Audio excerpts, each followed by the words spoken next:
Ice clung to his tiny paws. His breaths grew weaker, and the last flicker of life faded from his eyes. Matt held him tightly, his heart pounding as the puppy's small body grew colder by the second. He had done everything he could. But the pup wasn't responding. And then, something happened that Matt would never forget. But let's start from the beginning. Matt gripped the steering wheel tighter, his eyes fixed on the road ahead. The night was brutal. Gusts of wind made the trees creak ominously, and the pouring rain turned the highway into a treacherous mirror. The wipers worked at full speed, yet they struggled to keep up with the relentless downpour. He was in a hurry to get home. A long workday was behind him, and ahead, his warm bed and a steaming cup of coffee. But suddenly his heart skipped a beat. Something moved in the headlights, right by the side of the road. Matt slammed on the brakes. The car skidded slightly, veering to the side, but he managed to regain control. His heart pounded in his chest as he tried to make out what it was. At first he thought it was just a trick of the light, reflections in the puddles or shifting shadows. But then he saw it. Right at the edge of the road, curled up into a tiny ball, was a small creature. A puppy. Matt frowned. He couldn't see it clearly, but in the dim, flickering glow of the headlights, he could tell the rain was pouring down on its little body. Its fur was soaked, clinging to its frail frame, and its tiny paws trembled from the cold. It whimpered softly, nudging its nose against the wet ground. Matt slowly opened the car door and stepped out. The icy wind hit him immediately, sending chills down his spine as raindrops lashed against his skin. He pulled up his collar and cautiously took a step forward. "Hey, buddy. It's okay." His voice was gentle, barely audible over the howling wind. But the puppy flinched and shrank back, pressing itself against the ground as if trying to disappear. Its dark, frightened eyes glistened in the headlights. It was terrified. Matt froze. This tiny bundle of fear had already been through something terrible. He had seen animals like this before, ones that knew all too well what pain felt like. This puppy wasn't just lost. It was hiding, shaking as if expecting to be hurt. Who could have abandoned it here, in the middle of a raging storm? A sick feeling twisted in his stomach at the thought. Moving slowly, he crouched down to make himself less intimidating. "It's okay. I won't hurt you," he murmured, reaching out a hand. But the puppy didn't move. Instead, its little legs folded under it, and it pressed itself even deeper into the ground, as if willing itself to vanish. Matt clenched his fists. This little one was scared to death. What had been done to it? Why was it so afraid of people? In the distance, a bolt of lightning tore through the sky in a blinding flash.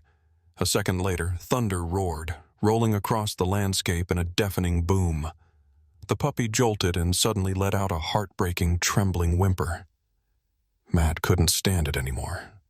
"You're not staying here, little guy," he muttered determinedly, inching closer. The puppy tried to crawl away, but its legs were too weak. It made one more desperate attempt to get up, but collapsed into a puddle, helplessly sliding in the mud. Matt's chest tightened.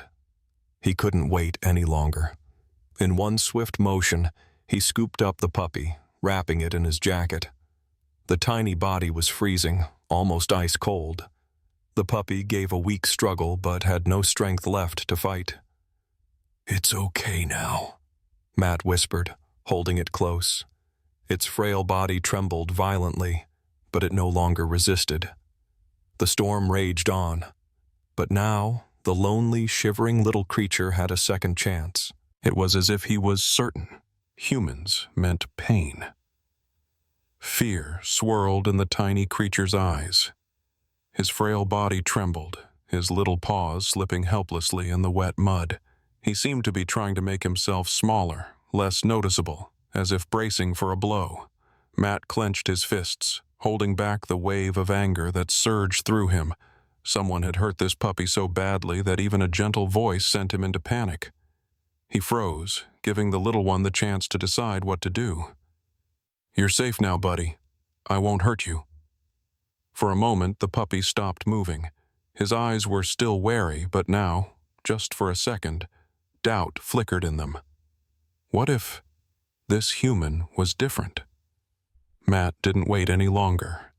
He knew the puppy had no strength left, and if he left him here, he wouldn't survive. With a swift motion, he scooped up the trembling little body, pressing him against his chest and wrapping him in his jacket to shield him from the freezing wind. The puppy flinched, but didn't fight back. He was too weak. Rescue. The first thing Matt did when he got home was lay the puppy down on a soft blanket and gently examine him. His tiny body was painfully thin, his ribs visible beneath his fur. His paws had small cuts, like he had been trying to escape from something. One ear was slightly torn, and a strange bruise darkened his side. But the worst part was the mark on his neck. Matt's breath caught when he saw how tightly a collar must have once dug into the skin. The fur was rubbed raw, some areas irritated and red. He had been chained. But by who? And why would someone dump him in the middle of a storm instead of simply giving him away or taking him to a shelter? Matt's jaw tightened. Carefully, he dampened a towel with warm water and began wiping the puppy clean. The little one whimpered softly but didn't resist. When his fur finally dried a little, Matt saw what he really looked like. White and brown fur with dark spots, intelligent eyes. Who could throw away something so precious? A dark past. The next day, as Matt was putting up found puppy posters around the neighborhood, he overheard a conversation between two elderly women outside the grocery store. "They say old Tom finally left town," one of them sighed. "Yeah, after everything that happened. I heard he used to keep dogs for fighting," the other whispered. Matt went cold. "But I thought he only had adult dogs," the first woman asked hesitantly. "He did. But apparently if a puppy was too weak, he just threw them away." The air suddenly felt too heavy. Matt couldn't breathe. Slowly, he looked down at the little creature curled up in his arms. So that was it.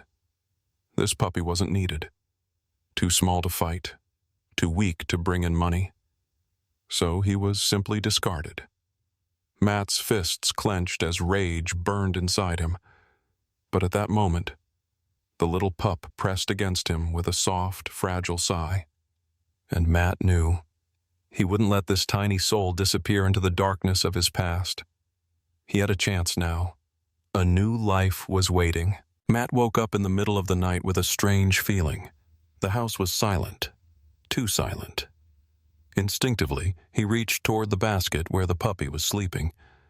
But as soon as his fingers brushed against the tiny, fur-covered body, a cold dread settled inside him. The puppy wasn't moving.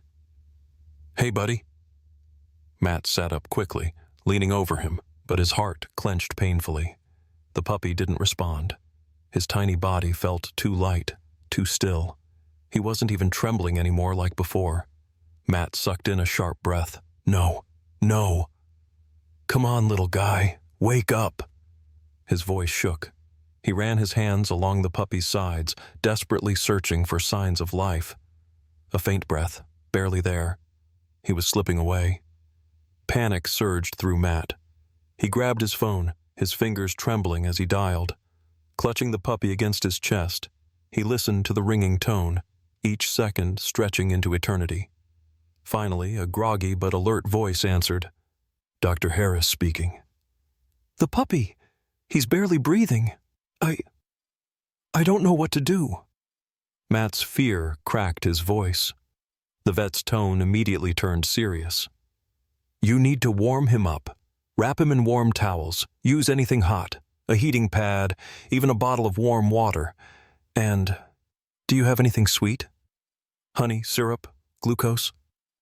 "Yeah, honey." Matt was already sprinting to the kitchen, the phone still pressed to his ear. Mix a little with warm water. He needs sugar fast. He might be too weak to keep fighting." Matt fumbled through his cabinets, hands shaking, finally finding the jar of honey. He quickly stirred a few spoonfuls into warm water, praying it wasn't too late. When he returned, the tiny body still lay motionless on the blanket. "Come on, buddy." He knelt beside him, gently pressing the rim of the cup to the puppy's nose. No reaction. Panic flared again. "Please, just drink a little." Matt dipped a finger into the honeyed water and brushed it against the puppy's lips. Nothing. But he refused to give in to fear. He remembered what the vet had said about shock and exhaustion. Maybe the little guy simply didn't have the strength. With utmost care, Matt gently parted the puppy's tiny jaws and let a single drop of the sweet liquid slip inside. A few seconds passed. Then, suddenly, a weak, shuddering breath.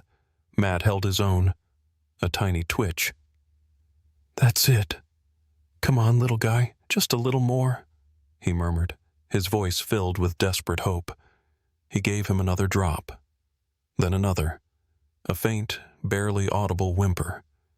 Matt didn't move, barely breathing himself. A minute passed. Then 2. And then, a miracle. The tiny body trembled. The small nose gave the slightest wiggle.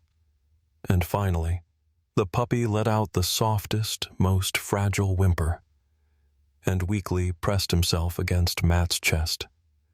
Matt exhaled shakily, his throat tightening. "You did it, buddy," he whispered, feeling a lump rise in his throat.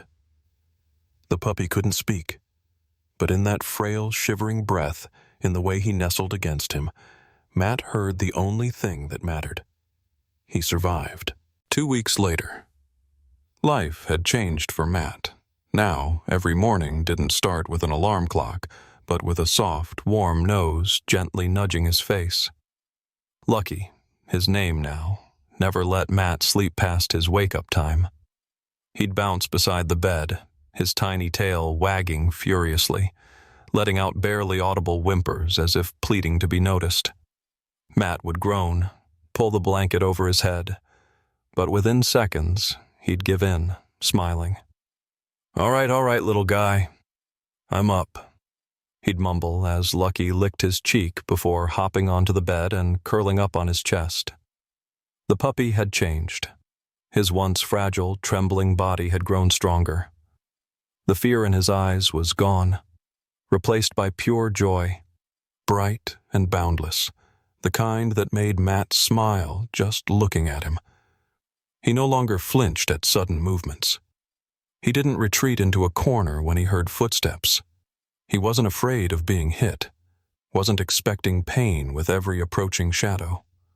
Now he ran toward people, tail wagging with excitement. A home he never had. Lucky quickly made himself at home. He chased his toys, raced around the house, sometimes barking loudly just to demand attention.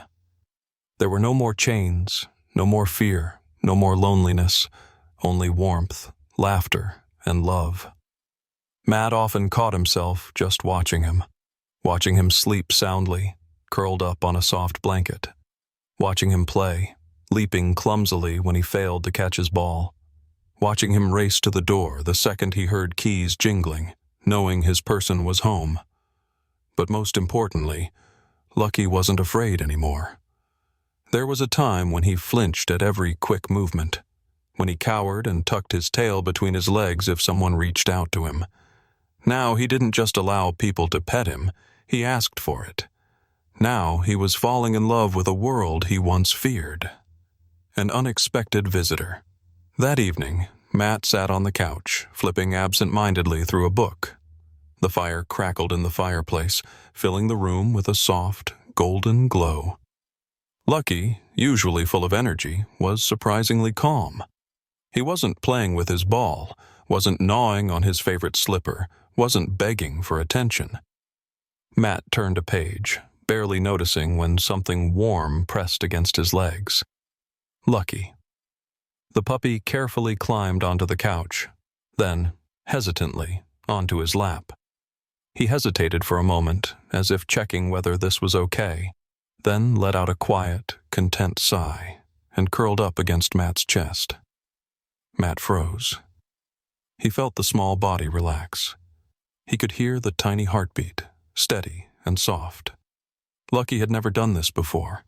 Even when he wanted affection, he always kept just a little distance. But now he had simply climbed into Matt's arms, trusting him completely. As if this moment meant more than just a comfortable place to sleep. As if he had finally understood. He was home. Matt smiled, running a slow hand over Lucky's soft fur. "You'll never be alone again, buddy," he whispered. Lucky twitched his little ears, let out a sleepy sigh, and buried his nose against Matt's chest, settling in. And in that moment, Matt knew. He could never let him go. Family outside, the wind still howled. The same storm that had once taken everything from Lucky now raged again, crying out in the night. But he wasn't alone anymore. He had a home now. He had a family. And the tiny puppy who had once been thrown away in a storm had found something more precious than anything, love.